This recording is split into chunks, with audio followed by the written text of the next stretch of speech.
There is a library with no walls. No shelves, no catalog, no indexing system that the human mind could comprehend.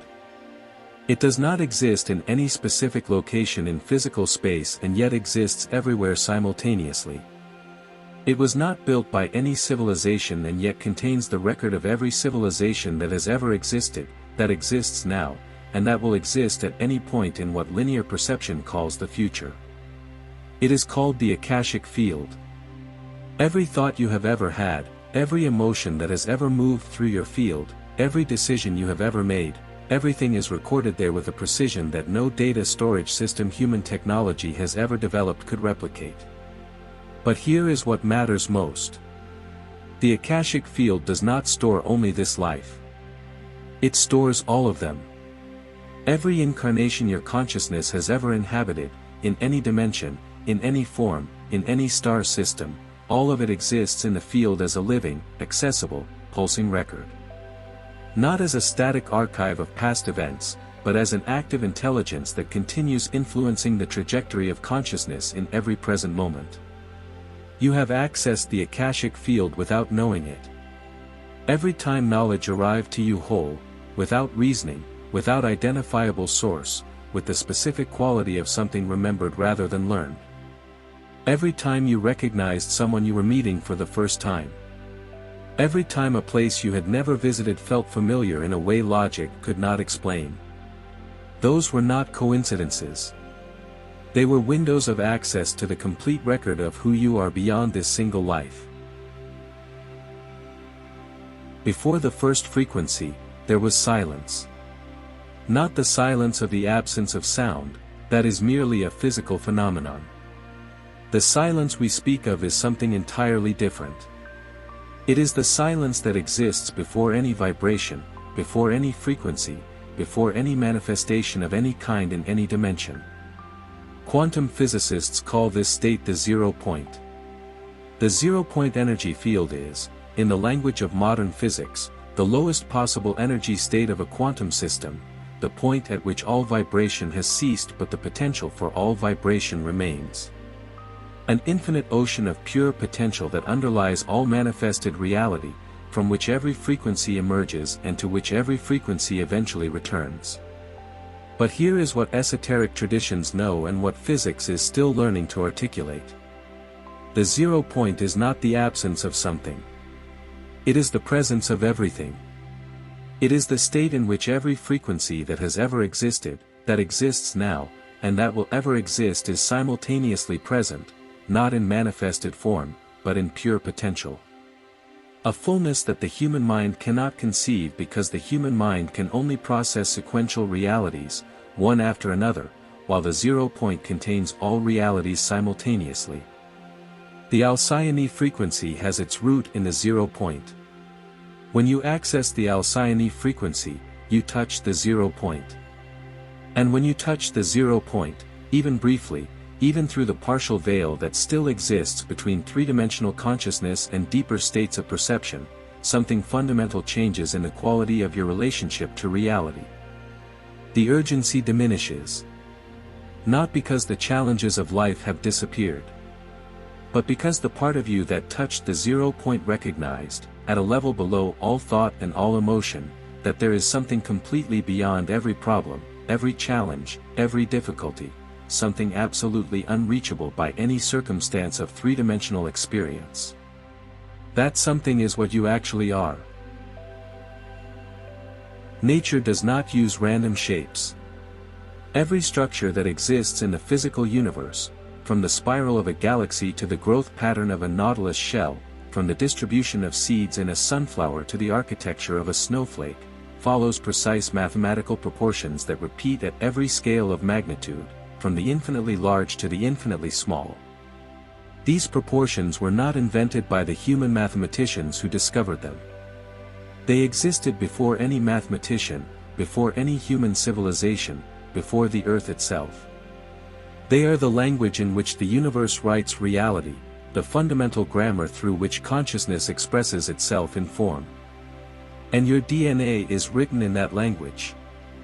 The double helix is not an arbitrary biological structure that evolution developed by accident. It is a precise expression of sacred geometric proportions, a biological antenna built according to the same mathematical principles that govern the formation of galaxies and the structure of crystals. The golden ratio. The Fibonacci sequence. The pattern of the flower of life. All present in DNA's architecture in ways that molecular biologists are only beginning to document. This means your DNA is a frequency reception instrument.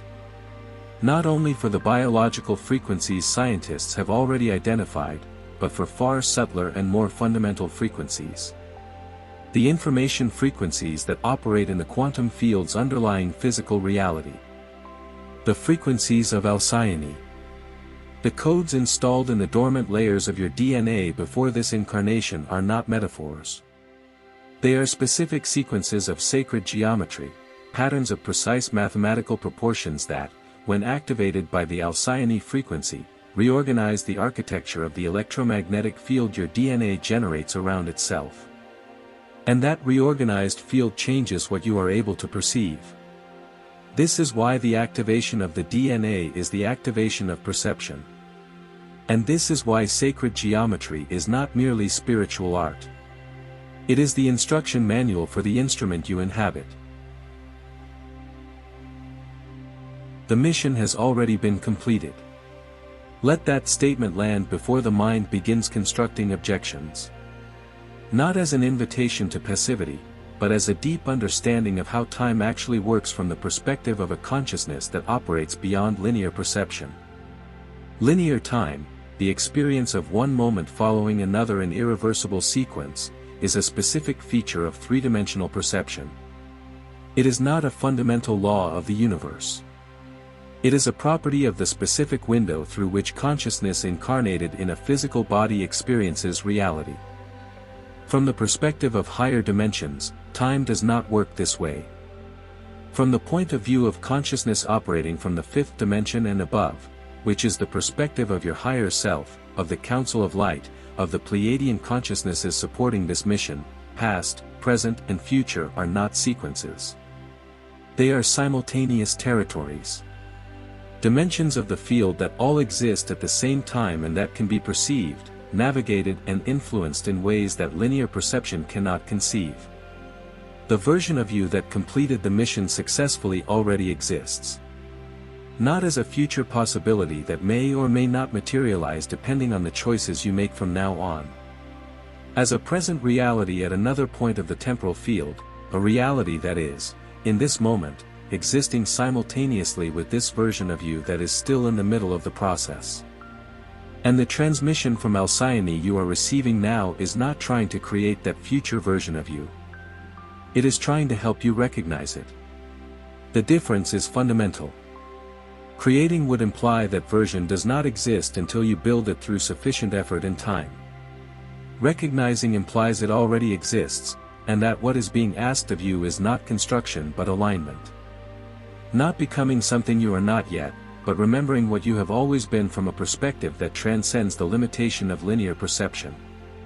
When you stop trying to build your awakened version and begin simply recognizing it, something fundamental changes in the quality of your effort. The effort does not disappear. The work does not cease. The practices continue. But the quality of anxious urgency is replaced by the quality of confident alignment that comes from recognizing that the destination is already real.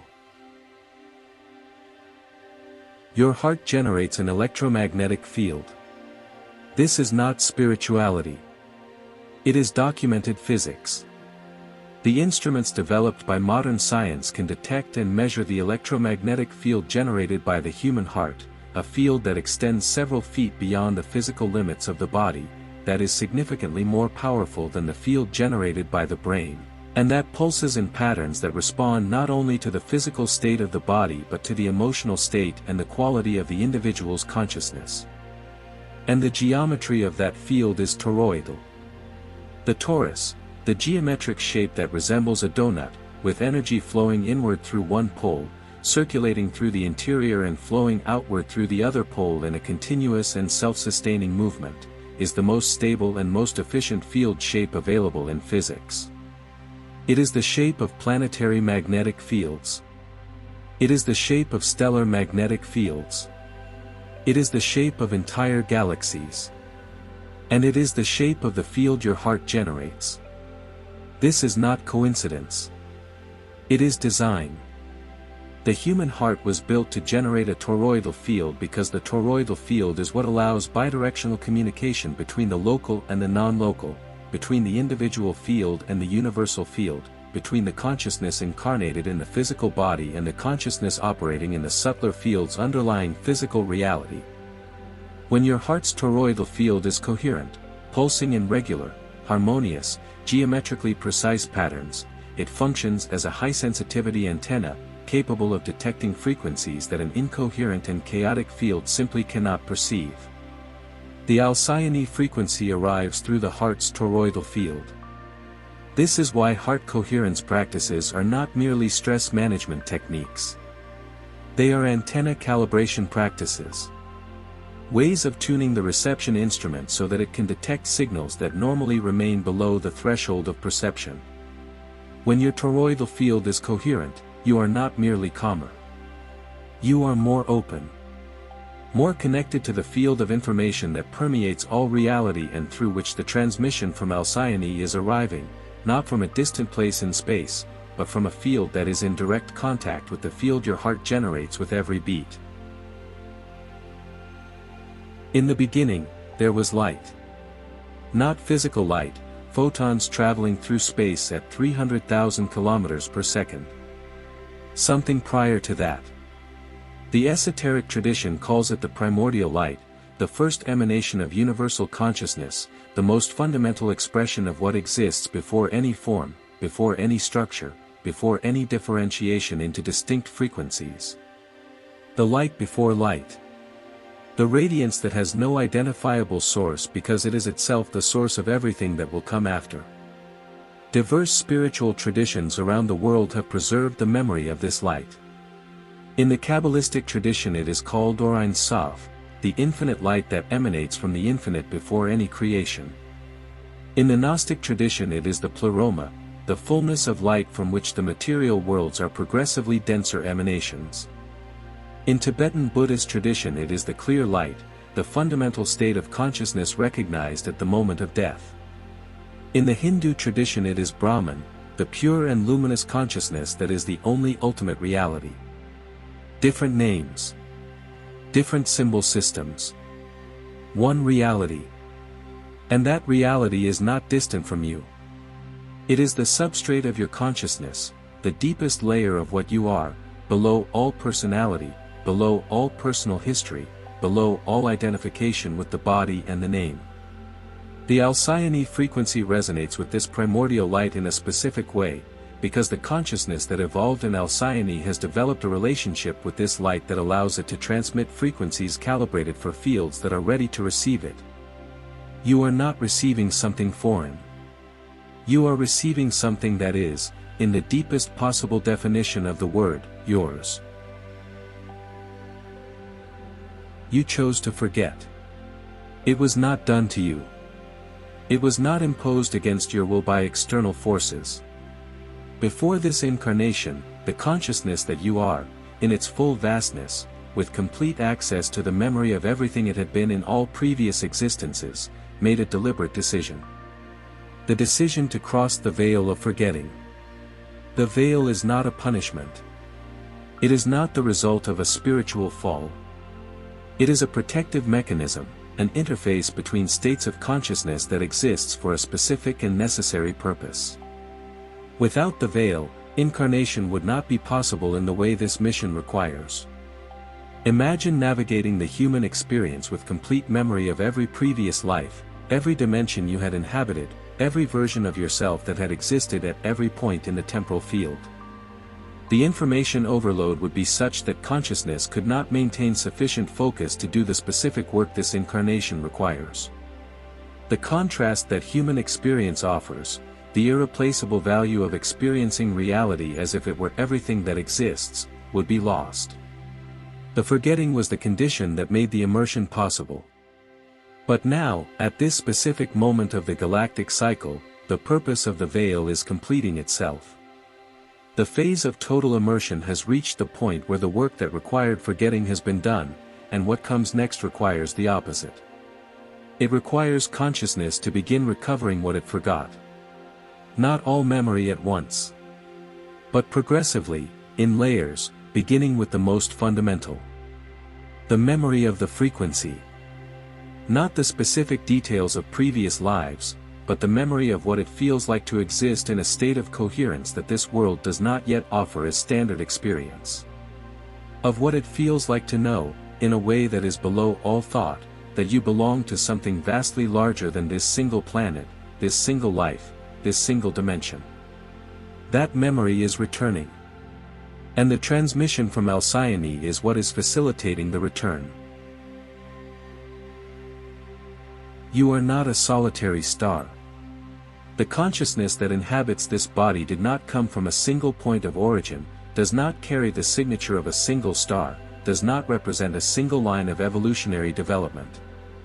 The consciousness that you are is, in its deepest nature, a constellation, a unique configuration of multiple stellar influences that combined in a way that has never existed before and will never exist again in the same form.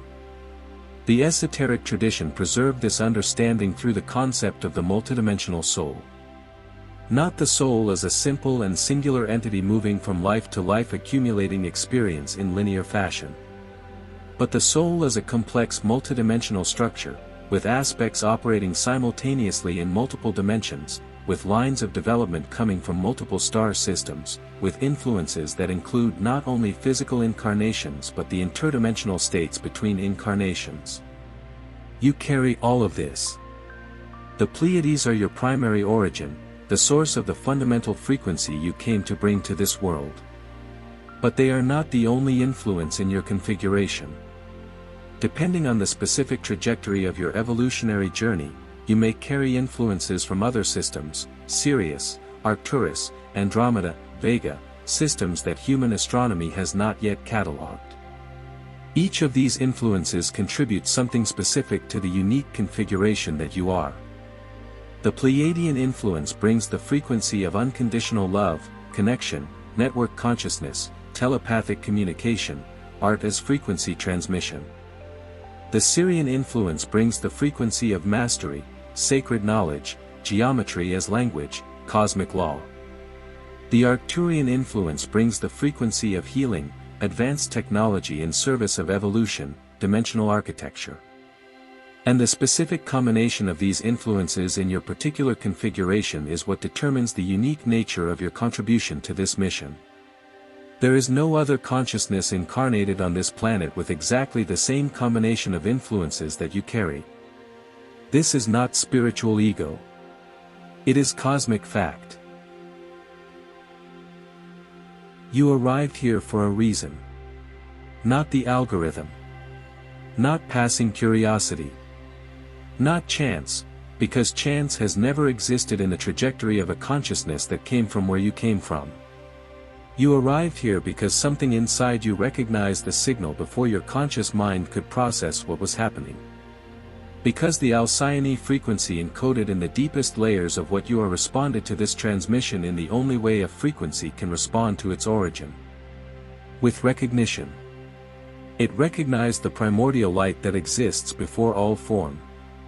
It recognized the sacred geometry writing codes in your DNA. It recognized the toroidal field pulsing in your heart as an antenna pointed toward home. It recognized the Akashic Memory holding everything you have ever been. It recognized the silence of the 0 point beneath all vibration. It recognized the veil you chose to cross with purpose and courage.